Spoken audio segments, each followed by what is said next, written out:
চোখের এখানে একটু কালো কালো দাগ হচ্ছে, চোখে একটু মনে হচ্ছে যে কিছু কিছু একটা হয়েছে না, এগুলো কি কারণে হয়? ঘরে যদি ড্রেনেজ সিস্টেমটা যদি আউটলেট যাওয়ার ড্রেনেজ সিস্টেমটা যদি বাইরে দিয়ে করা হয়, মানে ঘরের বাইরে দিয়ে করা হয়, সেটা সবচেয়ে ভালো হাইজেনিক হবে কিন্তু, এবং রোগ কম থাকবে। তাহলে মোটামুটি 16-17 হাজার টাকা এক লাখের কাছাকাছি সেল করেছেন। ক মাসে করেছি? 4 মাস 15 দিনের মাথায়, বাকিগুলো 5 মাসের মাথায়। দেশ ও দেশের বাইরে থেকে যেখান থেকে আজকের এই প্রতিবেদন দেখছেন, সবাইকে আন্তরিক প্রীতি ও শুভেচ্ছা। The farming master YouTube channel ও ফেসবুক পেজের পক্ষ থেকে আমি মহকুমা বিশ্বাস। তো প্রিয় দর্শক, দেখতেই পাচ্ছেন আজকেও প্রতিবারের মতোই একটা শূকর খামারের সামনে দাঁড়িয়ে রয়েছে। আপনারা জানেন বর্তমান সময়ে শূকর পালনের স্বর্ণযুগ চলছে, কারণ যেমন নর্থ ইস্টে শূকরের যে সব ডিমান্ড, সেগুলো আমরা কিন্তু ওয়েস্ট বেঙ্গলের চাষিরা পূরণ করতে পারছি না। তার জন্য নর্থ ইস্টের যেসব ট্রেডার রয়েছেন বা যে ডিমান্ডটা, সেটা কিন্তু পূরণ করছে আপনার পাঞ্জাব, হরিয়ানা, তারপর উড়িষ্যা, তারপর আপনার ঝাড়খণ্ড, বিহারের চাষিরা কিন্তু তার ডিমান্ডটা পূরণ করছে, আমাদের বুকের উপর গিয়ে বিক্রি করছে। কিন্তু আমাদের চাষিরা সেটা করতে পারছে না। তার জন্যই আমরা চাচ্ছি যে প্রত্যন্ত এলাকায় যেখানে যেখানে ছোট বড় পিগ ফার্ম গড়ে উঠেছে, তাদের আমরা প্রতিবেদন তৈরি করব, এবং যারা নতুন ভাবে ফার্মটা শুরু করবে, তারা যাতে এখান থেকে অনুপ্রাণিত হতে পারে এবং তারাও যাতে একটা পিগ ফার্ম শুরু করতে পারে। পিগ ফার্ম অবশ্যই একটা প্রফিটেবল বিজনেস, যেটা এমন কোনো বিজনেস নেই দেখবেন যে 1 বছর বা 1.5 বছরের মধ্যেই দ্বিগুণ লাভ দিতে পারে, কিন্তু এই পিগ খামারটা কিন্তু সেটা দিতে পারে, 1.5 বছরে দ্বিগুণ লাভ দিতে পারে কিন্তু। তো চলুন কথা না বাড়িয়ে আজকের এই প্রতিবেদন শুরু করব। তো আজকের এই প্রতিবেদন নিয়ে আমরা চলে এসেছি নদিয়া জেলার কৃষ্ণনগরে ভান্ডারখোলাতে। আর রাজীব গঞ্জ এবং অনিমেষ দাস নামে 2 জন বন্ধু এই ফার্মটা শুরু করেছে। ফার্মটা লিজে নিয়ে ফার্মটা শুরু করেছে। তারা কিভাবে শুরু করেছে, কতদিন শুরু করেছে, কি কি খাওয়াচ্ছে, প্রথম সে কি কি প্রবলেম ফেস করেছে, জমি লিজ নেওয়া বা ঘর লিজ নিয়ে ফার্ম শুরু করতে গেলে কেমন একটা অ্যামাউন্ট লাগে, এসব তথ্য নিয়ে আজকের প্রতিবেদনটি সাজিয়েছি। তা চলুন প্রতিবেদনটা শুরু করি। প্রতিবেদন শুরু করার আগে প্রতিবেদনে যে কথাটা বলি যে লাইভ স্টক নিয়ে বিজনেস করতে গেলে লাইভ স্টক বা সেই প্রাণীর উপর আপনার প্রচুর পরিমাণ নলেজ দরকার, আর সেই নলেজটা আপনি পেতে পারেন ভালো একটা প্রশিক্ষণ কেন্দ্র থেকে বা অভিজ্ঞ খামারিদের কাছ থেকে। তা যারা ভাবছেন যে একটা পিগ খামার করবেন, তারা অবশ্যই একটা প্রশিক্ষণ নিয়ে নেবেন, না হলে বিভিন্ন সমস্যার সম্মুখীন হতে হবে যেগুলো সলভ করতে পারবেন না। তো এই লক্ষ্যে কৃষ্ণনগরে West Bengal agronomy live stock training institute সেপ্টেম্বরে 18 থেকে 21 সেপ্টেম্বর ট্রেনিং অ্যারেঞ্জমেন্ট করেছে। অফলাইন হবে 18 থেকে 21 সেপ্টেম্বর এবং অনলাইন হবে 24 থেকে 27 সেপ্টেম্বরে। যারা ভাবছেন যে একটা পিগ খামারের উপর প্রশিক্ষণ নেবে, তারা অবশ্যই স্ক্রিনে দেওয়া এই ফোন নাম্বারে যোগাযোগ করে রেজিস্ট্রেশন করে নেবে, নাম এনরোলমেন্ট করে আপনারা কিন্তু প্রশিক্ষণ নেবেন। প্রশিক্ষণ পরবর্তীতে আপনারা কিন্তু লাইফ টাইম বিভিন্ন ধরনের সুবিধা পেয়ে যাবেন, এবং এখান থেকে ভারত সরকারের নীতি আয়োগ রেজিস্টার সংস্থা থেকে কিন্তু একটা সার্টিফিকেট ইস্যু করা হবে, যে সার্টিফিকেট দিয়ে কিন্তু আপনারা বিভিন্ন লোন হতে পারে বা বিভিন্ন গভর্নমেন্ট হতে পারে বেসরকারি বিভিন্ন রিকোয়ারমেন্টে কাজে লাগাতে পারবেন। তা চলুন আজকের প্রতিবেদন। নমস্কার। নমস্কার। ভালো আছেন? ভালো আছি। স্যার আপনার নাম আর পরিচয়টা দেবেন। আমার নাম রাজীব গোমস, আমি কৃষ্ণনগরের বাসিন্দা।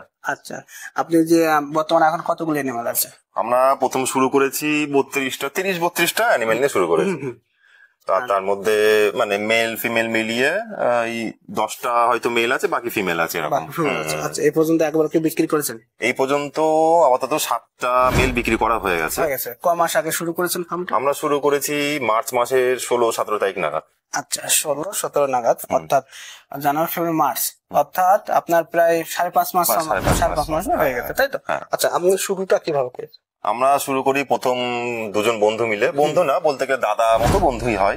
তো আমরা নিজেরা প্ল্যান করলাম যে এরকম একটা মানে শুয়োরের খামার করলে ভালো হয়। তো তারপরে আমরা কৃষ্ণনগর থেকে ট্রেনিং নিয়ে এই ফার্মটা সবে শুরু করেছি। দেখা যাক ভবিষ্যতে কতদূর গিয়ে দাঁড়াতে পারি। আচ্ছা আচ্ছা আচ্ছা, বুঝতে পারছি। মোটামুটি তাহলে আর এই ধারণাটা আসলো কি করে যে এই pig খামারে ধারণাটা আসলো প্রথমে যে আমরা প্রথমে মুরগি করতাম, তো তারপরে আশেপাশে দেখলাম যে অনেকে শুয়োর করছে, তো শুয়োরে দেখলাম বেশ প্রফিটেবল ব্যাপার আছে, মানে মুরগির থেকে একটু খাটনিটা কম আছে, তো সেই হিসেবে ভাবলাম যে তাহলে দেখা যাক শুয়োরটা করে কেমন কি প্রফিট পেতে পারি, তো সেই হিসেবে আমরা এই লাইনে এসেছি। আচ্ছা, যে যে ফার্মটা দেখতে পাচ্ছি মনে হচ্ছে যে শুকর ফার্মের জন্য তৈরি নয়। তা এটা কিভাবে কি ছিল আমাকে? এটা প্রথমে পুরোপুরি ছিল মুরগির ফার্ম, তারপরে আমরা পরে আবার ইনভেস্ট করে এটাকে ঘর বানিয়ে ছাদ টাদ মেরামত করে নতুন করে শুয়োরের ঘরের জন্য তৈরি করে। তো আপনার কি ফার্ম করার পরে কি সমস্যা হচ্ছিল? ফার্ম করার পরে সমস্যা প্রথমে, এটা মেন সমস্যা প্রথমেই পরে একটা ইনভেস্টের ব্যাপার। এবার ইনভেস্টের ব্যাপারটা ভালো করে প্ল্যানিং করে না নামলে সব ফার্মারদের ক্ষেত্রে খুব অসুবিধা হবে। তো ইনভেস্টের ব্যাপার নিয়ে আমাদের প্রথমে একটু এদিক ওদিক হয়েছিল, কিন্তু আমরা অ্যাডজাস্ট করে ফেলেছি। আর দ্বিতীয়ত হচ্ছে একটা ঘরের ভাড়ার ব্যাপার থাকে, তারপরে জমির লিজের ব্যাপার থাকে, তারপর ইলেকট্রিসিটির ব্যাপার থাকে, মেইনটেনেন্সের একটা ব্যাপার থাকে, পরিষ্কার পরিচ্ছন্ন ব্যাপার থাকে। তো এইগুলো সবকিছু দেখে মুরগির ঘর আপনি কয় বছরের জন্য লিজ নিয়েছেন? এটা আমার আগে মুরগি ছিল প্রায় 1.5 বছর মতো ছিল, তো তারপরে মানে মোট কথা 5 বছর নেওয়া ছিল, তার ঠিক তারপরে 3-4 মাস বন্ধ ছিল মুরগি, তারপর আমরা শুরু করেছি এতদিনে ওই 2 বছরের কাছাকাছি হতে এলো। কত টাকা লিজ নিয়েছিলেন? আমরা লিজ নিয়েছিলাম এটা প্রায় 5 বছরে হচ্ছে বছরে ওই 80,000 টাকা কি 70,000 টাকা এরকম ছিল, তাই? আচ্ছা আচ্ছা, চলুন এবার আমরা একটু ফার্মের মধ্যে। আচ্ছা, তো প্রিয় দর্শক দেখুন দাদা নতুন ফার্মটা করেছে, কত সুন্দর ফার্মটা করেছেন দেখতে পাচ্ছেন। যে দাদা এই রুম গুলোর কত সাইজ ছিল? এগুলোর হচ্ছে 8x10। 8x10। আর এই মাঝখানে? এই মাঝখানে প্রায় 3-এর কাছাকাছি। 3-এর কাছাকাছি, তাই তো? আচ্ছা, আর এই দরজাটা কতটা করেছেন? এটা হচ্ছে পুরোপুরি 2.5 থেকে 3-এর মধ্যে। 2.5 থেকে 3-এর মধ্যে। আচ্ছা, আর এই যে জলের নিপলটা, ওয়াটার নিপলটা এদিকে লাগানো আছে, ঠিক আছে, আর এদিকেও লাগানো আছে। দেখুন এখানে হচ্ছে বাচ্চাদের ক্ষেত্রে 9 থেকে 12 ইঞ্চির মধ্যে দেবেন, আর বড়দের ক্ষেত্রে 20 থেকে 22-23 ইঞ্চির মধ্যে দেবেন, মানে হাইটটা। তাহলে ওয়াটার নিপলটা যদি এইভাবে লাগান তাহলে কিন্তু মানে বাচ্চারাও ভালো জল পাবে এবং বড়রাও কিন্তু ভালোভাবে জল খেতে পারবে। তার ঘরে উপরে একটা ট্যাঙ্ক বসাবেন, সেই ট্যাঙ্ক থেকে অটোমেটিক জল আসবে। এটাকে অটো ড্রাং মানে অটো নিপল বলে, এটাকে এই অটো নিপল বলে। তো ব্যাপারটা হচ্ছে এই অনেকেই যারা শুকর পালন শুরু করে, শুকর পালন করার পরে হচ্ছে এই পাইপ যে দোকান থেকে কেনে সেখানে কিন্তু এই ওয়াটার নিপল পায় না। তো যদি মনে করেন যে ওয়াটার নিপল কোথায় পাবেন, আমি একটা ফোন নাম্বার দিয়ে দেবো, আপনারা যোগাযোগ করবেন, আপনাদের হোম ডেলিভারি করে দেবে কিন্তু। তো দাদা এইটা হচ্ছে আপনার ফার্মের বিডার না? হ্যাঁ। আচ্ছা, এই বিডার দিয়ে কি এ পর্যন্ত হিট করিয়েছেন? একটা আপাতত একটা, এই যে এইটা করিয়েছেন, তাই তো? আচ্ছা আচ্ছা আচ্ছা, বুঝতে পারছি। এটা কতদিন হলো করিয়েছেন? এর প্রায় হচ্ছে 5 মাসের মাথায় বিটে। 5 মাসের মাথায়। তো একটা জিনিস বলি যে দর্শক দেখতে পাচ্ছেন যে শুকরের চোখের এখানে একটু কালো কালো দাগ হচ্ছে, চোখে একটু মনে হচ্ছে যে কিছু কিছু একটা হয়েছে না। এগুলো কি কারণে হয়? ঘরে যদি ভেন্টিলেশন পদ্ধতিটা ভালো না হয়, আলো বাতাস যদি ঠিকঠাক করে না যেতে পারে, বেরোতে না পারে, তাহলে কি হয় বলুন তো, এই সমস্যাটা গুলো হয়। ঠিক আছে, এইগুলো চেষ্টা, বিভিন্ন গ্যাস থাকে, গ্যাস থেকে চোখে এই প্রবলেমটা হয়। তাই এইগুলো ঠিক রাখবেন যে যাতে ভেন্টিলেশন পদ্ধতিটা ভালো হয়। দাদা তারপর আমরা একটু যাবো। বলছি যে এই আউটলেটটা এই ভিতর দিয়ে দেওয়ার কারণটা কি? এই আউটলেটটা দেওয়ার কারণ হচ্ছে প্রথমে আমাদের একটা ভুল হয়েছিল, যেহেতু প্রথমবার করেছি, তো সেটা সব ফার্মারদের জন্যই বলি। মানে আপনার ফার্ম শুরু করার পর প্রশিক্ষণ নিয়েছিলেন? হ্যাঁ, ফার্ম শুরু করার পর প্রশিক্ষণ নিয়েছিলাম, হওয়ার পরে। এই জন্য আমি কি বলিনি জানেন তো, যে যারাই ভাবছেন যে পিক ফার্ম করবেন, আমি সেই জন্য বলে একটা প্রপার প্রশিক্ষণ নেবেন, তারপর কিছু ফার্ম ভিজিট করবেন, তারপরে ঘর তৈরি শুরু করবেন। না হলে ভুল হওয়ার পরে পাকা জিনিসটা তখন তার ঠিক করা যাবে না। হ্যাঁ, তো এই ড্রেনেজটার ব্যাপার হয়েছিল, আমরা ভেবেছিলাম প্রথমে সব ঘরের মানে ড্রেনেজ সিস্টেমটা এরকম ভাবে ভিতর দিয়ে বেরিয়ে একদিক দিয়ে বেরোবে। তো ভবিষ্যতে দেখা গেল যে এই ঘরে বাচ্চা আছে, ওই ঘরেও বাচ্চা আছে, এবার ধুতে গেলে ওই ঘরের মলমূত্রটা এই ঘরে আসছে, তখন এরাও খাচ্ছে, সেক্ষেত্রে এদের একটা সমস্যা, পেটের রোগ হচ্ছে। তো তার জন্য ওই ভিতরে নালি বন্ধ করে দিয়ে আমরা আবার বাইরে থেকে এটা নতুন করে করি। আচ্ছা আচ্ছা আচ্ছা, বুঝতে পারছি। এইটা যদি সবচেয়ে ভালো হয় কি বলুন তো, এই ড্রেনেজ সিস্টেমটা যদি আউটলেট যাওয়ার ড্রেনেজ সিস্টেমটা যদি বাইরে দিয়ে করা হয়, মানে ঘরের বাইরে দিয়ে করা হয়, সেটা সবচেয়ে ভালো হাইজেনিক হবে কিন্তু, এবং রোগ কম থাকবে। মনে করুন যে একটা কথা বলি, যে হয়তো এই ঘরে যে অ্যানিমালটা আছে সেটা হয়তো কোনো একটা রোগে এফেক্টেড হয়েছে, ভাবুন এর যে মলমূত্র আছে তখন এই ড্রেন দিয়ে যাবে, তখন কিন্তু সেই জীবাণুটা কিন্তু এই ঘরেও ইনফেক্টেড করতে পারে অ্যানিমালকে। আবার অনেকে কিন্তু ঘরের মধ্যে দিয়ে করে, দেখা যাচ্ছে দাদা যে কথাটা বলো একদম সঠিক কথা, এই ঘরের মলমূত্র এই ঘরে যাচ্ছে, জল যাচ্ছে, ওরা একটু মুখ দিল, ওই ঘরের অসুস্থ এনিম্যাল রয়েছে, তাহলে কিন্তু এই ঘরের এনিম্যাল গুলো কিন্তু অসুস্থ হয়ে যাবে। এই জন্য ড্রেনেজ সিস্টেমটা ভালোভাবে করবেন, ঠিক আছে। আর একটা জিনিস কি জানো তো, যে শুকর পালন এমন একটা মানে ফার্ম, অনেকেই ভাবে যে দুর্গন্ধ হয়, অনেকে ভাবে অনেক ডাকাডাকি হইচই চেঁচামেচি করে, একদম তেমন একটা করে না। ওদের পেটে যদি খাবার থাকে, ওর পাশে আপনি শুয়ে থাকবেন, তাও আপনি বুঝতে পারবেন না যে আপনার পাশে শুকর শুয়ে রয়েছে। তো এই ঘরে দেখতে পাচ্ছি এনিম্যাল গুলো খুব সুন্দর, দাদার খুব যত্ন করছে। আপনি ফার্মে এসে ঘর দেখেই এবং হচ্ছে মানে এনিম্যাল গুলো দেখে বুঝতে পেরেছি যে দাদারা খুব পরিশ্রম করছে এবং এদেরকে প্রপার ফিড মেনটেন করছে এবং হাইজিনিক মেনটেন করছে এবং ফার্ম ম্যানেজমেন্ট সবই কথা। আর ব্রিডটাও খুব সুন্দর, এসে সবই লার্জন ইয়র্কশায়ারের ব্রিড, যেটা হচ্ছে খুবই ভালো। কারণ আমি সবসময় প্রতিটা প্রতিবেদনে বলি, যারা ফার্মিং করছেন তাদেরকে দরকার good feed, good management, good breed.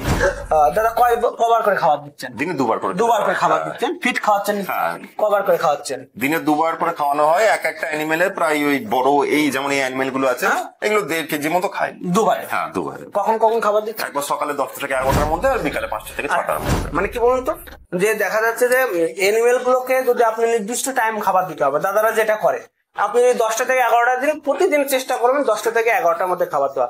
যদি করে মনে করেন বিকেলে আর সেকেন্ড টাইম যে বিকেলে খাবারটা দেন 5টা থেকে 6টা বা 4টে থেকে 5টা, প্রতিদিন যেন ওই টাইমটাই যে খাবার দেওয়া হয়, এইটা চেষ্টা করবেন। এইটাতে গুড ম্যানার। ঘর পরিষ্কার করলেন, খাবার দিলেন, ঠিক আছে। এগুলো খুবই খুবই ভালো জিনিস, খুবই ভালো সিস্টেম দাদারা যেটা মেনটেন করছে। অবশ্যই মনে হচ্ছে যে এগুলো প্রশিক্ষণ থেকেই শেখানো হয়েছে, যে কিভাবে শেখা হয়। আর কারণ কি বলতো, যে যারা নতুন ফার্মার রয়েছেন, তারা প্রশিক্ষণ নেননি, কিছু জানেন না, তাদের কিন্তু ভুল হতেই পারে, এটাই স্বাভাবিক। মানুষ যদি সবাই জন্মগত ভাবে জানতো সবকিছুই, তাহলে তো হয়ে যেত। হ্যাঁ, তার জন্য স্কুল কলেজে যেতে হতো না, তাই না? তা এই ট্রেনিং সেন্টারটা একটা হচ্ছে স্কুল কলেজের মতোই ভেবে নিন, এনিমেলের স্কুল কলেজ। সেখান থেকে এনিমেল নলেজটাও চলে আসবে, একদম কিভাবে করতে হবে সেটাও মানে তার ধারণাই চলে আসবে। তো আপনারা তো ওয়েস্ট বেঙ্গলে আপনারা লাইভস্টক ট্রেনিং প্রশিক্ষণ নিয়েছেন, প্রশিক্ষণ পরে তারা কিভাবে সাহায্য করছে? প্রশিক্ষণের পরে আমাদের গ্রুপে একটা হোয়াটসঅ্যাপ গ্রুপ আছে, যেখানে সমস্ত ডাক্তাররাও আছে, যারা অনেক বছর ধরে ফার্মিং করে আসছে তারাও আছে। তো কোনো রকম সমস্যা হলে সেখানে ভিডিও সমেত অ্যানিমেলের ছবি পাঠিয়ে দেওয়া হয়, আর ডিটেলসে বলা হয় যে এই রোগ হয়েছে। তো দাদারা 1-2 মিনিটের মধ্যে রিপ্লাই দিয়ে দেয় যে কি ওষুধ দিতে হবে কি না দিতে হবে, তারপর সেই হিসেবে আমরা ট্রিটমেন্ট করে অ্যানিমেলকে আবার সুস্থ করে তুলি। তো যাই হোক, আর হচ্ছে মোটামুটি কটা অ্যানিমেল সেল করেছেন? আমরা সেল করেছি, প্রথমে নিয়েছিলাম প্রায় 32টা মতো, তার মধ্যে হচ্ছে 7টা ছেলে মানে বিক্রি করা হয়েছে। আর তাদের মধ্যে 32টার মধ্যে 10টার মানে এক একটার বয়সের গ্যাপ হচ্ছে। প্রথম মাসে হয়তো 10টা নিলাম, 1.5 মাসের মাথায় আবার 10টা, তার 1.5 মাসের মাথায় আবার 10টা। ওই হিসেবে একটা বড়, একটা ছোট, একটা মানে একদমই ছোট এরকম ভাবে। তাহলে 5টা সেল করেছেন? হ্যাঁ। কত করে সেল করেছিলেন? এক একটা সেল হয়েছিল আমাদের গড়ে ওজন হয়েছিল প্রায় 84-85 কেজি করে। আর হচ্ছে আমরা পাইকারি রেট পেয়েছিলাম 190 থেকে 95। তাহলে মোটামুটি 16-17 হাজার টাকা। 5-18-90, তাই তো? 1 লাখের কাছাকাছি সেল করেছেন। ক মাসে? এটা আমরা বিক্রি করেছি, খাসি হয় তাড়াতাড়ি রেডি, তো খাসিটা আমরা বিক্রি করেছি 4 মাস 15 দিনের মাথায়, বাকিগুলো 5 মাসের মাথায়। একটা অর্থ আমি কি বলে জানো তো, যারা নতুন করে শুরু করবেন, আমি বলি যারা নতুন করে শুরু করবেন, তারা হচ্ছে প্রথমে যদি ব্রিডিং করার চিন্তা করেন, তাহলে হয়তো কোনো জায়গা থেকে ভালো দেখে 20টা এনিমেল কিনলেন, হয়তো সেখানে 10-12টা মা শুকর থাকলো আর বাকিগুলো হচ্ছে খাসি শুকর থাকলো, তাই না? তাহলে কি হয়, 6 মাস পরে যখন ওই 10-12টা মা শুকর প্রেগনেন্ট হবে, আর বাকিগুলো কিন্তু প্রায় 1 কুইন্টালের কাছাকাছি হবে, তখন কিন্তু আপনি ওই বাকিগুলো যদি সেল করতে পারেন, 8-9টা খাসি শুকর যদি সেল করতে পারেন, তখন কিন্তু মোটামুটি আপনি প্রায় 1-1.5 লাখ টাকার মতন টাকা ইনকাম করতে পারেন। তখন কিন্তু ওই টাকা দেখলেও একটা ইনভেস্টের টাকা কিছুটা চলে আসে। আবার পর অর্থনৈতিক সমস্যা হলেও কিন্তু আপনি যেগুলো দুটো একটা এনিমেল সেল করে দিয়ে আপনি কিন্তু অর্থনৈতিক দিক থেকে সাপোর্ট পেতে পারেন। দেখবেন যে 10-12টা মা শুকর থাকবে, তার মধ্যে হয়তো দেখা যাচ্ছে যে 5টা 6টা 10টা 11টা 8টা 9টা করে বাচ্চা দিচ্ছে। আবার কিছুটা দেখবেন যে 3টে 4টে 5টা করে বাচ্চা দিচ্ছে, এই 3-4টে করে বাচ্চা দিচ্ছে, সেগুলো সেল করে দেবে। আর যেগুলো 8টা 9টা 10-11টা বাচ্চা দিচ্ছে সেগুলো রেখে, সেইগুলো একদম প্রপার সুন্দর মা হবে এবং আদর্শ মা হবে। আবার দেখবেন যে অনেক অ্যানিমেল আছে যে বাচ্চা হওয়ার পরে বাচ্চাদের কামড়ে খেয়ে নিচ্ছে, মেরে দিচ্ছে, এইগুলো কিন্তু কখনোই ভালো মা হতে পারে না। দেখবেন ভালো মা হতে শান্ত সৃষ্টি হচ্ছে, বাচ্চাদের ভালো করে দিচ্ছে, মানে দুধ খাওয়াচ্ছে, ভালো করে যত্ন নিচ্ছে, এইগুলো কিন্তু করতে পারেন। কিন্তু প্রতিবেদনটি শেষ করব তো আমার নতুন চাষীদের জন্য কি বলবেন? নতুন চাষীদের জন্য এটাই বলবো, যখনই কোনো কিছু মানে ব্যবসা শুরু করতে হবে, মানে এই ফার্মের ব্যাপারে, তো একটা অ্যামাউন্টের ব্যাপার থাকে, সেই অ্যামাউন্টের ব্যাপারটা আগে বুঝতে হবে। আর একটা অ্যানিমেলের পেছনে কতটা খরচা হতে পারে, একটা ঘর বানাতে কতটা খরচা হতে পারে, তার একটা প্রপার লিস্ট বানিয়ে সে শুরু করুক। না হলে ভবিষ্যতে হয়তো আমি 10টা মাল নিয়ে এলাম, ঘর বানালাম, দিয়ে আমার টাকা কম পড়ে গেল, অ্যানিমেল বড় করতে পারলাম না, আমাকে কম দামে ছেড়ে দিতে হবে, তাতে আমার পুরো লস। আচ্ছা আচ্ছা আচ্ছা। আর প্রশিক্ষণের গুরুত্বটা? প্রশিক্ষণের গুরুত্ব আমাদের কৃষ্ণনগরে প্রশিক্ষণ হয়, অনুপমদার কাছে হয়। তো আমরা ওখান থেকে করে এসেছিলাম। তো ওটা করে আসলে খুবই ভালো, যে তার একটা বেসিক নলেজ এসে যায়। যে আজ ধরেন আমার একটা জ্বর হলো, একটা অ্যানিমেলের হাই ফিভার হলো, 106 কি 5 জ্বর হলো, তো আমি জানি না কার কাছে হেল্প চাইবো। আমি ডাক্তারের কাছে যেতে যেতে ডাক্তার আস্তে আস্তে ততক্ষণ হয়তো অ্যানিমেলের কিছু একটা ক্ষতি হয়ে যেতে পারে। এবার আমি যদি এই গ্রুপের মধ্যে থাকি, যেখান থেকে প্রশিক্ষণ নিয়েছি, তাহলে সেখানে হোয়াটসঅ্যাপে আমি মানে তাদের ডিটেলসে বললাম যে এই অ্যানিমেলে এত কিছু হয়েছে, এরম এরম ব্যাপার, তো তারা ওষুধ সঙ্গে সঙ্গে বলে দেয় 5-10 মিনিটের মধ্যে, তাহলে আমরা ওষুধ নিয়ে এসে আবার অ্যাপ্লাই করে দিতে পারি। সেই ক্ষেত্রে অ্যানিমেলের মানে সুস্থ হয়ে ওঠার চান্সটা, হ্যাঁ আচ্ছা, সুস্থ হতে সুবিধা হয়, মানে তাড়াতাড়ি সুস্থ হবে। তো প্রিয় দর্শক, প্রতিবেদন শেষ করব তার আগে আবার একটা কথা, দাদা বললো অবশ্যই একটা প্রশিক্ষণ নিয়ে নেবেন। একটা প্রশিক্ষণ কেন্দ্রের নাম্বার আপনারা দেখতেই পাচ্ছেন, স্ক্রিনে দেওয়া আছে। আপনার কিভাবে প্রশিক্ষণ নিতে হয়, আপনার ডিটেলসটা সেখানে ফোন করে জেনে নেবেন। নমস্কার, দেখা হচ্ছে অন্য কারোর সঙ্গে অন্য কোনো প্রতিবেদন।